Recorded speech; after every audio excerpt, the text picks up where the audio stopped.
nous allons changer de sujet. La gratuité des frais scolaires décidées par le gouvernement, par Fonia Sigbe, lors du Conseil des ministres la semaine dernière.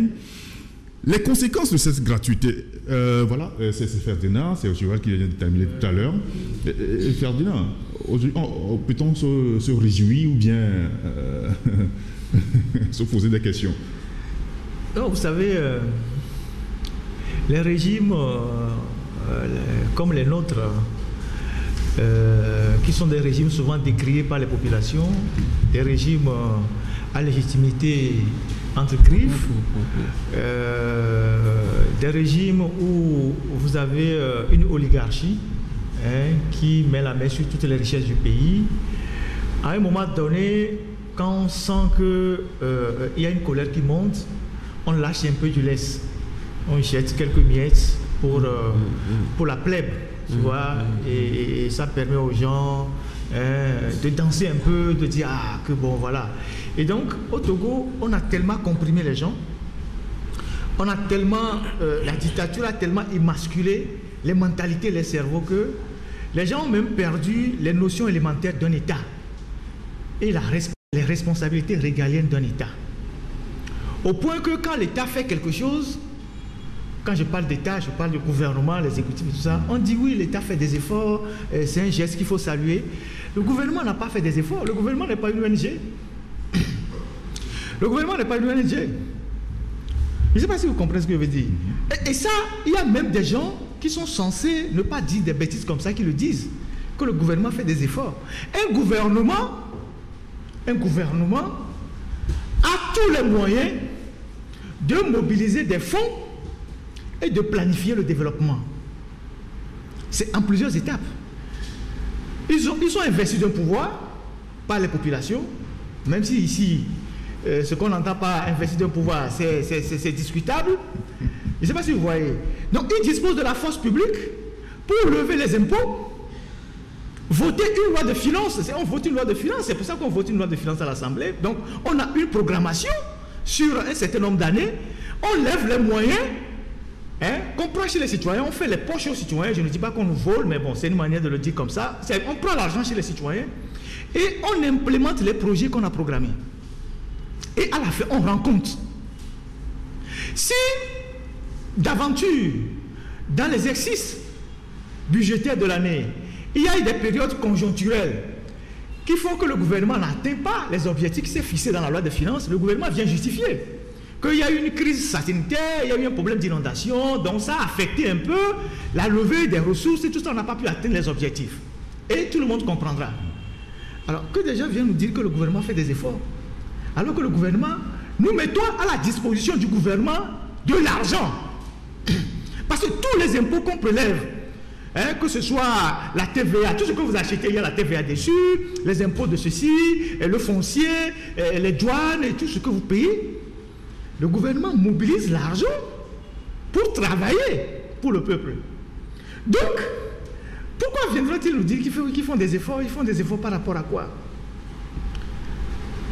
Ils ne font pas d'efforts. C'est ce qu'ils doivent faire. Et quand on ne le sait pas en tant que citoyen, on peut se perdre dans ces genres de raisonnement. Le gouvernement, c'est pas le Secours catholique ou c'est pas, comment vous appelez ça, la Fondation Abbé Pierre, je ne sais pas quoi, où on donne un peu d'argent, ils se battent pour sauver des vies humaines. Non. Voilà comment il faut d'abord conduire le raisonnement. Maintenant, on est là, et puis un matin, on nous dit, bon, voilà, le gouvernement a décidé de la gratuité des frais scolaires. Et tout le monde commence par danser. Les gens rentrent en transe, les gens applaudissent des deux mains et tout, et tout, et tout. Les gens ne se posent pas la question de savoir quelles sont les réflexions qui ont précédé cette prise de décision. Est-ce que c'est une décision opportune? Est-ce que c'est arrivé au bon moment? Est-ce que les conséquences ont été anticipées? Qu'est-ce qui peut arriver? Dans un pays où vous n'avez pas véritablement d'école ou de collège, quand je le dis avec toute la gravité. À Lomé ici, vous avez des écoles ou des collèges où les enfants sont à 140 personnes par classe, qui normalement devaient prendre à peine 60 personnes.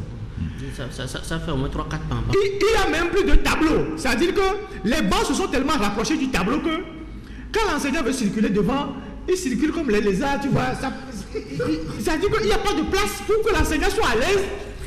Il va, il revient. Je ne sais pas si vous voyez. Oui. L'enseignant ne peut pas rentrer dans les couloirs pour contrôler tous les élèves parce que les bancs sont tellement... Pendant qu'on lui a dit, l'enseignant ne circule pas. Ça Il ne circule pas dans la quand il rentre, c'est à la fin du cours qu'il sort. il ne circule pas dans la classe. C'est la réalité. Mais à Lomé ici, il ne faut pas se faire des illusions. À Lomé ici. De telle manière que certains directeurs de collège ou certains proviseurs ont cédé les classes en deux. Oui. Certains vont pour la même matière le matin, d'autres l'après-midi. Et l'enseignant est obligé de faire les deux. Et donc, c'est beaucoup plus de charge pour l'enseignant. Ça, c'est une réalité que tout le monde peut constater à Lomé ici. Je ne parle pas encore de l'intérieur du pays. Ça, c'est une partie. Deuxième partie. Vous avez dans tous nos collèges et lycées des enseignants volontaires. Quand vous prenez 40 enseignants, 15 sont minimum volontaires. C'est-à-dire que payés par le reliquat de l'écolage. 15, tu parles de 15? Non, je donne un exemple. La moyenne, c'est 50%. Oui, la moitié ou parfois même plus. C'est 50-50. Oui. 50 pour à la charge des parents, Oui. 50 à la charge de l'État. C'est 50-50. Ils sont volontaires, payés par, comment l'appelle-t-on, le fonds de caisse de l'établissement. Parfois 25 000, 30 000. Je ne sais pas si vous voyez. Et c'est à l'échelle de tout le pays. La dernière fois, il y a des gens qui nous ont appelés. Ils nous ont dit, Torvégan, lycée de Torvégan, il n'y a que 3 enseignants titulaires. 90 km de Lomé. 90 km à l'entrée de Palimé. Tout le reste est volontaire. Lycée d'Azaou. Un tout nouveau lycée. Ouais, lycée d'Azaou, créé en 2010. Ils n'ont jamais eu de professeur de mathématiques. Ils ont 17 enseignants volontaires sur une trentaine. Donc, vous pouvez multiplier les exemples. Il suffit de faire une petite enquête. On a quand même des amis de promotion qui sont devenus aujourd'hui des proviseurs, des censeurs. On parle avec eux. Donc, voilà la réalité. Les enseignants, c'est l'école qui les paye, c'est les parents qui payent. Alors, quand vous décidez que ces frais sont supprimés, avez-vous prévu la compensation? Vous l'avez budgétisé? Parce qu'on n'est pas encore à une nouvelle loi, à un nouveau budget. On n'a pas voté, à ce que je sache, on n'a pas une nouvelle loi je ne sais pas comment on l'appelle, la loi de finances. On est dans l'ancienne loi de finances qui est en train de prendre fin. Il n'y a pas de collectif budgétaire. Mais on est en train d'aller vers le début de la rentrée. Les fonds supplémentaires là, est-ce qu'il y a une compensation? Qui va faire ça? Autre chose, tous les établissements scolaires, le matériel didactique, c'est l'école qui l'achète. Les craies. Vous avez vu cette vidéo que les établissements ont eu à faire? Même le sol. On les a sanctionnés après. Donc ils ont dit que les craies qu'on leur a envoyés ne suffisent pas. Les craies, les règles, le matériel didactique, tout ça. Et vous avez des établissements scolaires qui n'ont pas de photocopieuse. Encore faut-il qu'ils aient la lumière. On va faire les photocopies des épreuves dans les cyber. Et c'est le proviseur parfois qui sort l'argent de sa poche pour faire ça. Alors, comment est-ce que, avec toute cette situation, on peut se lever du jour au lendemain et décréter comme ça la gratuité de l'école pour se rendre compte 2 jours plus tard, à travers un communiqué, qu'il y aura une vague qui va quitter le privé pour venir vers le public et que ça va créer je ne sais pas quoi. Et donc on appelle le ministre invite les proviseurs, les directeurs d'école à trier selon le mérite. Donc si vous triez selon le mérite, vous créez d'autres problèmes. Vous ne saviez pas qu'il n'y avait pas de place avant de décider que bon voilà, vous supprimez les frais scolaires. En plus, la discrimination que cette décision crée dans le pays, parce que l'article 35 de notre constitution dit que l'État assure l'école pour tous. Tous les citoyens de la République doivent être logés à la même enseigne. Comment se fait-il que vous prenez une décision comme ça alors qu'on sait que la part du privé dans l'éducation au Togo est énorme? La part du privé dans l'éducation au Togo est énorme. Je ne connais pas les chiffres, mais sans les écoles privées, si on enlève les écoles privées de l'éducation, l'État n'a rien. L'État n'a pratiquement rien. Alors, vous laissez les gens payer au privé et vous supprimez pour le public. Vous créez 2 sortes de citoyens dans le pays. Et donc, cette décision est non seulement précipitée, mais par rapport à la réalité du terrain, elle est contestable à plusieurs niveaux. Et elle est inopportune en ce moment donné. Je ne dis pas qu'elle n'est pas bonne. Mais à l'heure actuelle, on n'avait pas besoin de prendre cette décision-là. Il fallait d'être préalable avant d'en arriver là. Et vous allez voir que à la rentrée, c'est les chefs d'établissement qui seront vraiment dans la galère. C'est un peu comme quand on a décrété la gratuité de l'école primaire. Oui. Ça y est, sans préparation en amont. Non, nous sommes dans une gouvernance à vue. Nous sommes dans une gouvernance à vue. Et Joël, vous voulez soulager un peu les Togolais. Et vous voulez soulager un peu les Togolais. Oui. De quelle manière? Oui, avec ce cadeau de Picsou. Nous avons titré chez nous que c'est un cadeau de Picsou.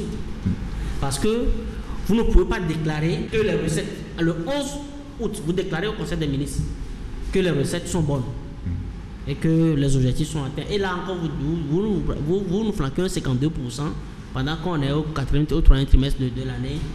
Bon, je ne sais pas en quoi est-ce que ça... En fait, qu'est-ce qu'il veut dire finalement? Et les gens sont mis en transe pour dire non, nous on a fait un bon travail, nous sommes des responsables de régie financière, voilà, c'est reconnu par tous, etc. C'est du n'importe quoi. C'est de la désinvolture. C'est un manque de respect notoire à l'endroit des citoyens parce que, comme Ferdinand le dit, on a transformé une bonne partie des Togolais en larbins. On a transformé une bonne partie des Togolais en des larbins où, même quand le père de famille fait ce qui est de son devoir élémentaire, les gens se mettent en transe. Pour dire, c'est comme on dit que quelqu'un disait que la route d'Aïdo comme est là, si Ford faisait ça et régulièrement, qu'il serait le meilleur président de l'Afrique. Comme si ce n'était pas son devoir. Et c'est un leader d'opinion qui affirme ça. Un leader d'opinion affirme ça. Il défend ça. Vous voyez à quel niveau on nous a réduit.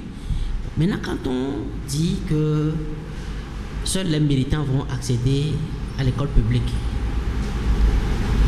l'article 35, ça veut dire qu'on est descendu dedans, on le bafouille. Ouais. Ça veut dire que les Togolais qui ont des QI moins dotés, des QI moins dotés que les autres, ils n'ont qu'à se débrouiller.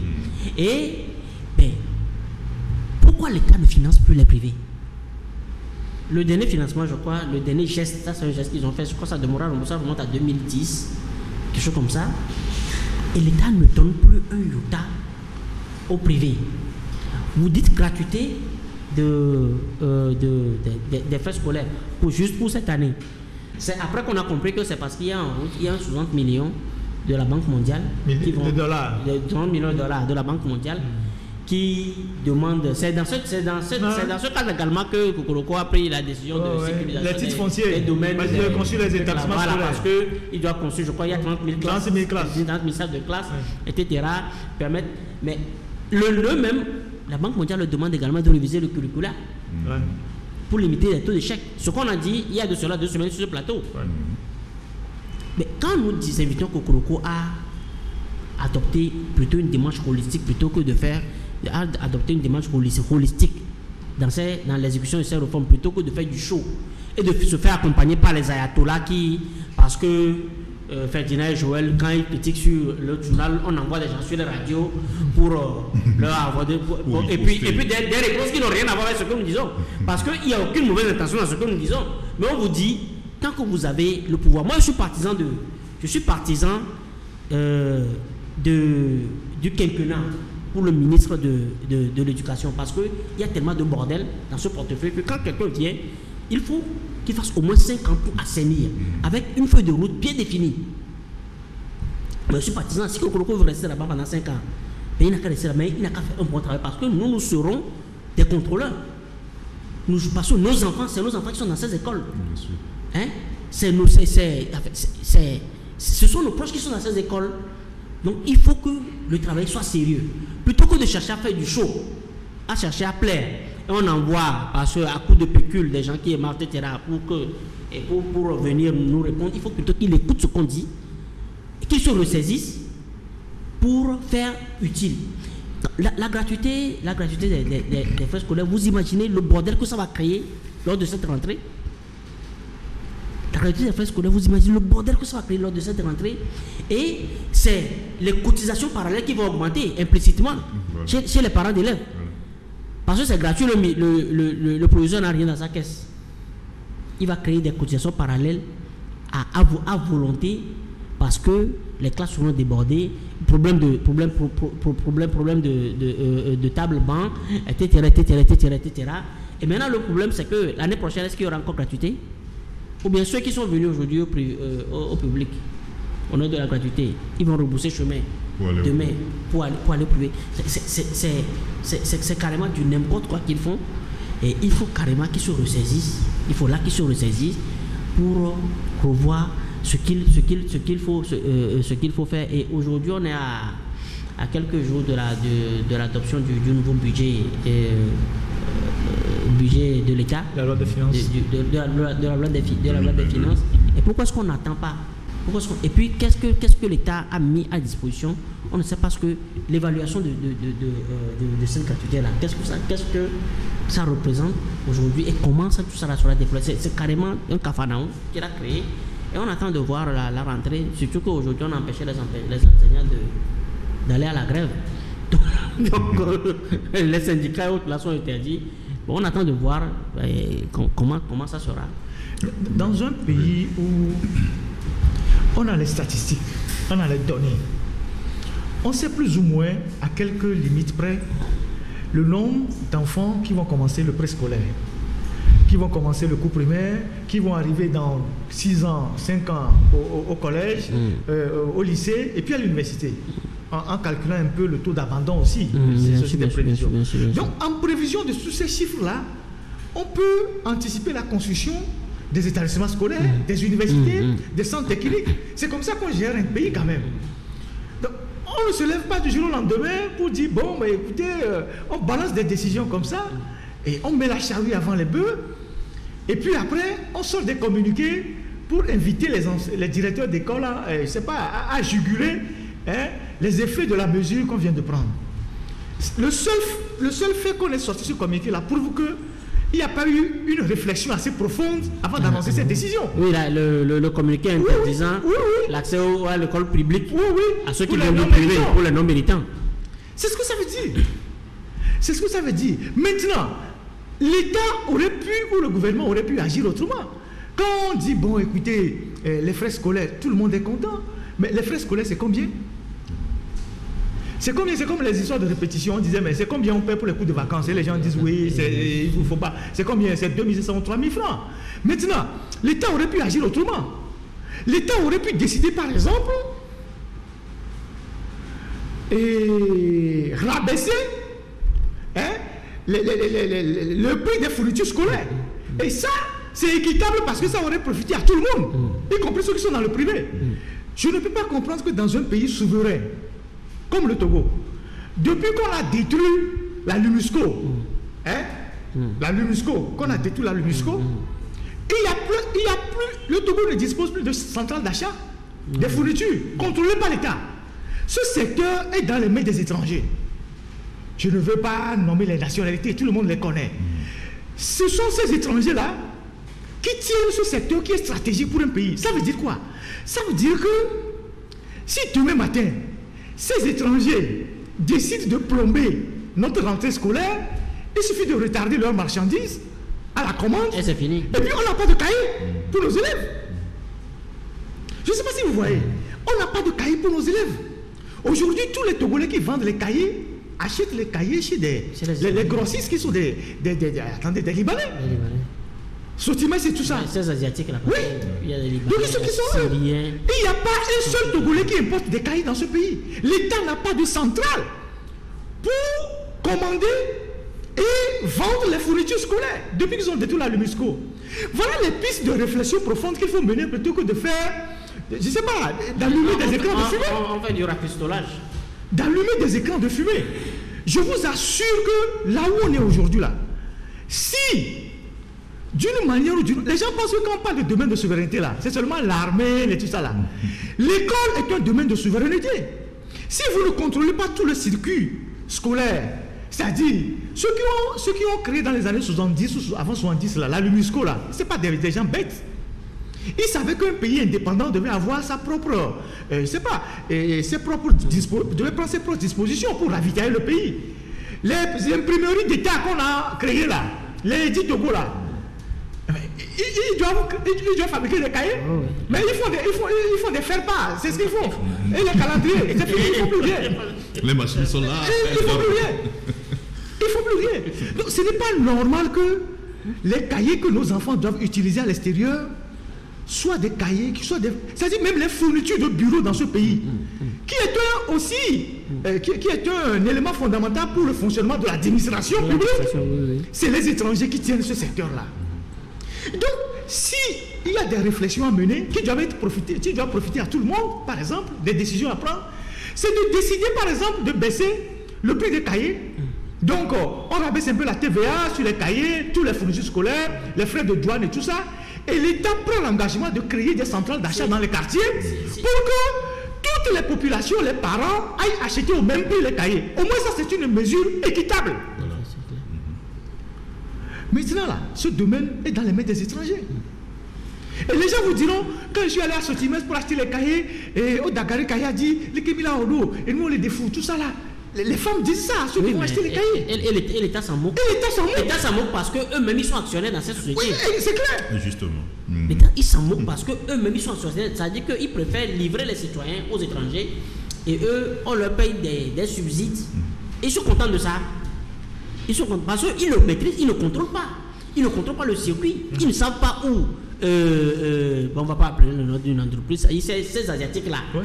Par quel moyen il faut venir ces marchandises là, combien ils achètent à l'extérieur. Ouais. C'est-à-dire qu'ils sont en parfait monopole où il faut de caprice des prix. Ouais. C'est comme même pour les entrants de nos journaux, où les prix augmentent chaque fois. On vous dit le prix des rameaux augmente chaque fois. Qui décide? Qui peut interdire cela? Il n'y a personne. Parce que nos barons eux-mêmes sont devenus des compagnons. Ils sont devenus des compagnons de ces Asiatiques-là. Et bon, on se moque pas mal de la gueule des citoyens. C'est comme Ferdinand parlait de la prise en otage, par exemple, de la rentrée. On peut prendre en otage la présidente de la République. Non, il prend la présidente de la République parce que même les consommables informatiques, c'est eux qui livrent. Mais c'est eux qui livrent tout. Et ils ne contrôlent rien. Est-ce que ces consommateurs sont minés? Ce n'est pas normal dans un pays là. Ces consommateurs sont minés parce que c'est des éléments qu'on mine facilement pour contrôler tout ce que vous faites.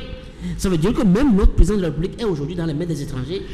Puisque la présidence est... Il y a plus grave. Oui, mais puisqu'on a privatisé le gouvernement. On a privatisé le gouvernement avec les Blancs qui encadrent aujourd'hui le chef de l'État lors des conseils des ministres. Il y a plus grave. C'est-à-dire que nous sommes un pays souverain, mais l'État achète ses billets d'avion pour ses missions. Auprès d'une société indienne, et parfois ils font des dettes jusqu'à 3 milliards, 4 milliards, et le billet par exemple qu'on doit acheter à 800 000, parce qu'on veut l'acheter à crédit, l'Indien l'envoie à 1 500 000. Et les gens ont des retours commission derrière. C'est-à-dire qu'il y a des choses élémentaires qu'on doit régler dans ce pays, qu'on n'arrive pas à régler, qui nous amènent à nous poser la question de savoir, est-ce qu'on gouverne vraiment, ou bien on est là juste pour amuser la galerie?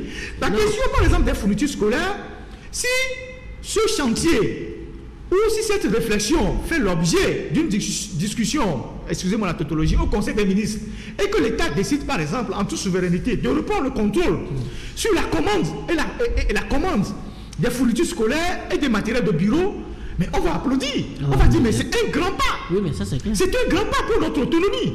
Mais si vous laissez ce domaine dans les mains des étrangers, mais demain matin là, il suffit même qu'il y ait une crise là où ils commandent les produits là et que les bateaux n'arrivent pas à temps, que votre rentrée n'aura pas lieu. Aujourd'hui avec le coronavirus, on sait que les crises apparaissent partout dans le monde. Les gars vont vous dire, mais écoutez, nous avons lancé la commande depuis 2 mois, mais il y a eu une crise en Asie, en Chine, les bateaux ne sont pas arrivés, on ne nous a pas livrés, il n'y a pas de cahier pour la rentrée. L'État fait quoi? L'État ne fait rien. L'État fait quoi? Donc il y a des décisions, il y a des domaines où ils doivent agir, ils n'agissent pas, mais il y a des mesures propagandistes qu'ils prennent pour faire baisser un peu la tension dans le pays. Parce qu'à un moment donné, ils ont compris que les gens en avaient marre, la colère monte, donc il faut balancer. Est-ce qu'ils sont arrivés à faire baisser la tension? C'est-à-dire aujourd'hui, les Togolais, personne quand les gens les regardent, ça fait même marrer la population. Eux-mêmes, ils savent également que ça n'a aucune incidence. Peut-être pour leurs oiseaux qu'ils entretiennent, qui trouvent que non, on a fait ça, et c'est un geste.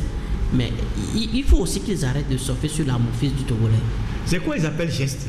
L'État n'a pas fait de gestes. C'est ce que eux disent que non, que l'État a fait des gestes, l'État a fait des gestes courageux, etc.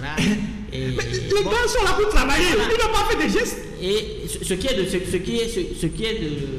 est de leur devoir, on ne saurait jamais dormir sur un laurier, c'est-à-dire face à l'amorphisme d'un peuple, vous dites ou non, vous dormez sur un laurier, vous n'avez rien à foutre. Vous n'avez rien à foutre. Parce que pendant qu'ils disent qu'ils décrètent de la gratuité, c'est parce que quelque part aussi ils savent très bien que le paysan tire déjà pas la queue. Ceux-là qui constituent aujourd'hui 40%, ils produisent aujourd'hui 40% du PIB. Parce que l'igname, par exemple, à cette période, le prix de l'igname est accessible, mais l'igname est intouchable aujourd'hui sur le marché. Vous avez les 3 tubercules autour de 5 000. Hein? On a déjà fait une fête traditionnelle, c'est-à-dire on a déjà libéré les ignames de Palimé, là, mais l'igname est toujours cher. Le bol d'haricots culmine toujours à 2500. Intouchable. Les produits, le maïs est aujourd'hui à 800. Presque à 1000 francs. Toujours. Presque à 1000 francs. Ouais. Voilà. Pendant qu'on a déjà mis le nouveau maïs sur le marché. Donc, ça dit que l'inflation est là, assise, et ils ne se gênent pas à régler ça. Et ils dégagent de fausses pistes, comme quoi on réduit les frais, on gratuité des frais scolaires, etc. Ça ne résout en rien le problème. Ça, le problème est toujours là. Parce que, Ferdinand est d'accord avec moi, tous ceux qui sont venus, quand on parle de la diaspora, on pense que c'est l'Europe, même des pays voisins, tout le monde se demande comment les Togolais arrivent à vivre. Tout le monde se demande comment les Togolais arrivent à vivre.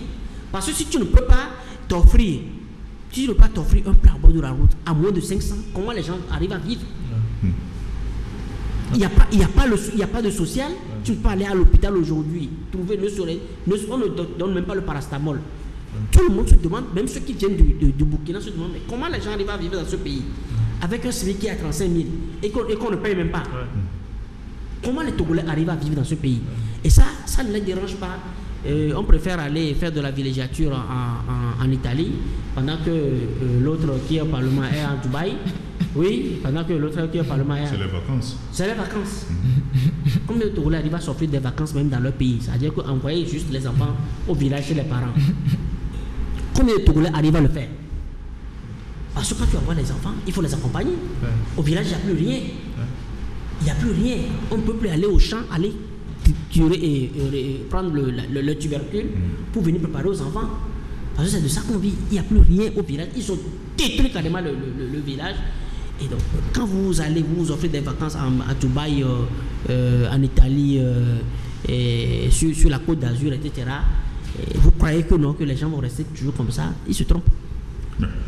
Oui, Ferdinand, ce n'est pas seulement les frais scolaires qui sont gratuits, hein. Il y a aussi l'électricité, les tranches sociales de l'électricité, de l'eau, qui sont déclarées gratuites. Tout ça, c'est des trucs de propagande. Vous voyez, la dernière fois, là, Vladimir Poutine, là, il sait que les élections arrivent, il a rassemblé les gens et puis il a commencé par balancer quelques mesures propagandistes, tout ça. C'est typique au régime de ce genre. C'est-à-dire qu'on presse tellement les gens.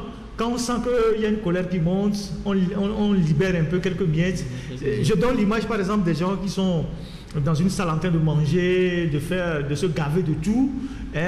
Avant, bon, les miettes même qui tombaient, ils passaient l'aspirateur, mais à un moment donné, ils décident, laissez-leur prendre quelques miettes, là, ils vont se calmer un peu. Oui, et puis, quelques minutes. Voilà, quelques minutes, ils vont nous laisser continuer, et puis après, on verra encore. Donc, c'est de ça qu'il s'agit. Et ça, c'est typique au fonctionnement des régimes autoritaires.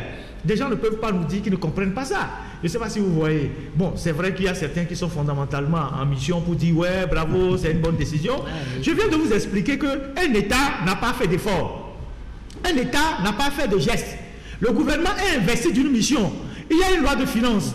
Il lève les fonds à travers les impôts. Il mobilise les financements et il met en place les projets. Et à la fin, ils rendent compte. S'il y a un projet qu'ils n'ont pas pu faire, la situation qui a empêché la réalisation de ce projet-là, ils doivent l'expliquer. Soit une situation conjoncturelle ou un problème technique, ils doivent l'expliquer, c'est tout. Donc, le gouvernement, ce n'est pas une ONG qui doit faire des gestes. Ou bien le gouvernement, ce n'est pas un parent qui est à la maison et il se lève le matin, il voit ta physionomie et puis il te balance 1000 francs. Et puis tu dis, ah oui, ce matin, papa a fait un geste. Non, mais est-ce que c'est ça le rôle d'un parent? Oui, il faut que les gens... Il te donne 1000 francs parce que c'est son devoir. Oui, nous avons quand même fait des études d'économie politique, d'histoire politique, de sociologie politique. Donc, il ne faut pas que des gens viennent raconter des histoires, ça. La base même de l'État, son fonctionnement, on le sait, on sait ce que c'est. Les Togolais ont tellement laissé de côté les notions. Il y a même des gens qui ont appris, ils ont laissé de côté pour embrasser des histoires à dormir debout, de telle manière que vous les voyez avec de bons niveaux, mais le raisonnement n'est pas celui-là. Oui, parce qu'on a détruit, on a détruit le bon sens. Ouais, c'est pas normal. Non, on a détruit le bon sens en le Togolais, et parce que déjà sur les bancs, est-ce qu'on nous a appris le débat critique? Est-ce qu'on nous a appris? C'est comme, je crois, cette vidéo que je suis souvent où on dit que même dans certaines démocraties aujourd'hui, on s'applique à étouffer la matière qu'on appelle philosophie.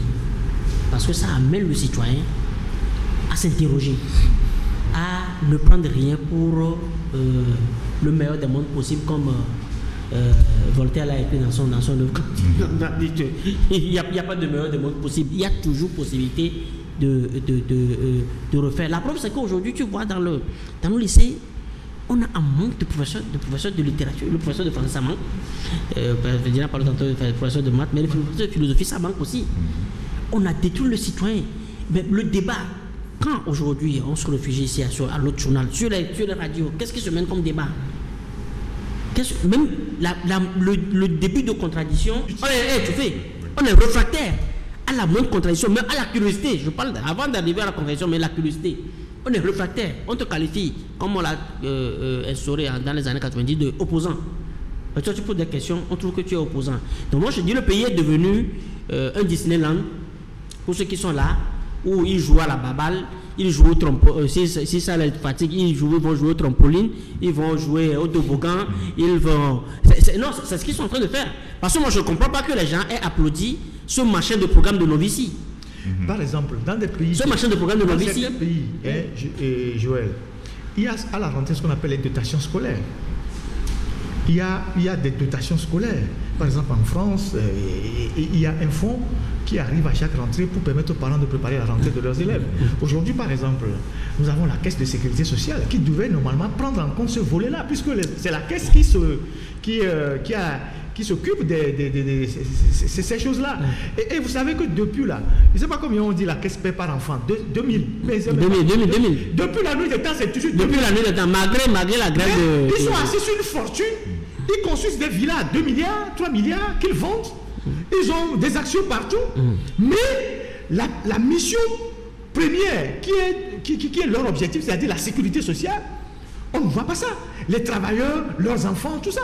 Si par exemple on dit rentrée scolaire, la caisse débloque, je ne sais pas, pour toutes les familles qui sont affiliées à la caisse de retraite, la caisse de sécurité sociale, on débloque 100 000 par an. Parce que la caisse roule sur l'argent des fonctionnaires. Et la fête fructifie l'argent. Donc ils construisent des villas à 2 milliards, 3 milliards, alors que les gens qui doivent bénéficier des fruits de la caisse, ils sont là. Et les enfants sont toujours payés à 2000 francs. 2000 francs. C'est ça, non? Et difficilement. Difficilement, ça veut dire que si tu ne réclames même pas, on ne te paye pas. Attendez. Si tu ne réclames pas, on ne te paye pas. Mais vous voyez, la caisse, c'est la caisse qui a les plus grosses actions. Il y a des ouvertures d'actions où la caisse fait mes basses. Il n'y a personne qui touche. C'est eux. Parce que la directrice de la caisse est passée par la SGI, où elle a ces éléments là-bas, où la caisse est devenue une ogre que personne ne contrôle. Et tu vas, il n'y a que des militants jusqu'au bout des ongles. Oh, la caisse, c'est le patronat, les syndicats et l'État. C'est une institution parapublique, donc tripartite. Aujourd'hui, le patronat, silence radio, les syndicats, silence radio. Oui. C'est fini, personne ne dit rien. On ne peut pas être à ce niveau de nivellement même. Pendant que le ministre me fait engager sa femme à la caisse. C'est-à-dire que... Oui, c'est-à-dire que la femme du ministre est un cadre, directement, c'est-à-dire qu'elle n'a pas passé par des États, elle est un cadre à la caisse. Donc, qui va demander quoi à qui? C'est pas possible. Qui va demander quoi à qui? Et je crois que le dossier de la question, on va revenir sur ça dans une autre émission. Voilà. Merci. Nous allons continuer avec le débat pour aborder notre sujet.